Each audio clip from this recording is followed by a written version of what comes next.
ማን ነው ግን እንደኔ እውነት መስሎት እንደው የእውነት ሰፍ ያለ ማለት ነው። የእውነት ሰፍ ያለ በቃ ደስታው መቆጣጠር ያቃተ። በእርግጥ ከሀገር መውጣት አያስደስትም፣ እውነት ለመናገር ማለት ነው። ከሀገር ማውጣት አያስደስትም። ግን ደግሞ አስባችሁታል?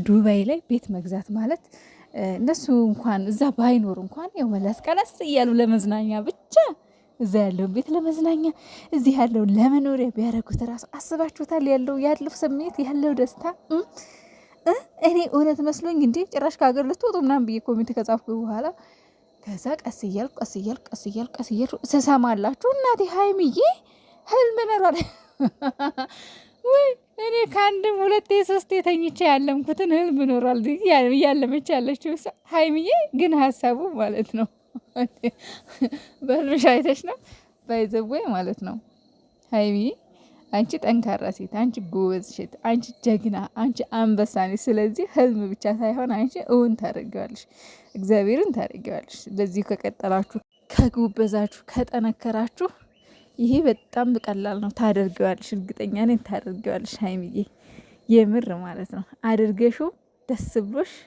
ደስ ብሏችሁ ሁለታችሁም እናያለን ወደፊት። እርግጠኛ ነኝ ታረጉታላችሁ፣ ታሳኩታላችሁ። በዚህ አያያዛችሁ ማለት ነው። እናንተ እኮ ገና ትናንሾች ናችሁ። እናንተ እኮ ገና ልጆች ናችሁ። እናንተ እኮ በጣም ገና ወደፊት እኮ ብዙ ነገር መስራት የምትችሉ ብዙ ነገር መለወጥ የምትችሉ ናችሁ። እኛም እኮ ከእናንተ ገና ብዙ እንጠብቃለን። ሰው ቀላል ነው።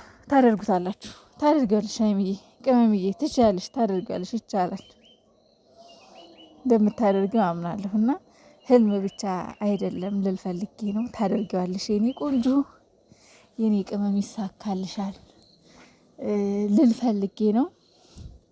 ከዛ በተረፈ ሀይሚዬ እንግዲህ ያው ፕራንክ ነው እኛንም ነው በነገራችን ላይ እኛንም ነው። እኔ ግን መጀመሪያ አልመሰለኝም ነበር፣ በጭራሽ አልመሰለኝም ነበር።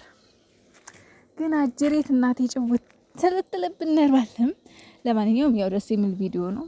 አጭር ቪዲዮ ነው የምሰራው፣ ረጅም ቪዲዮ መስራት አልችልምና ይመቻችሁ።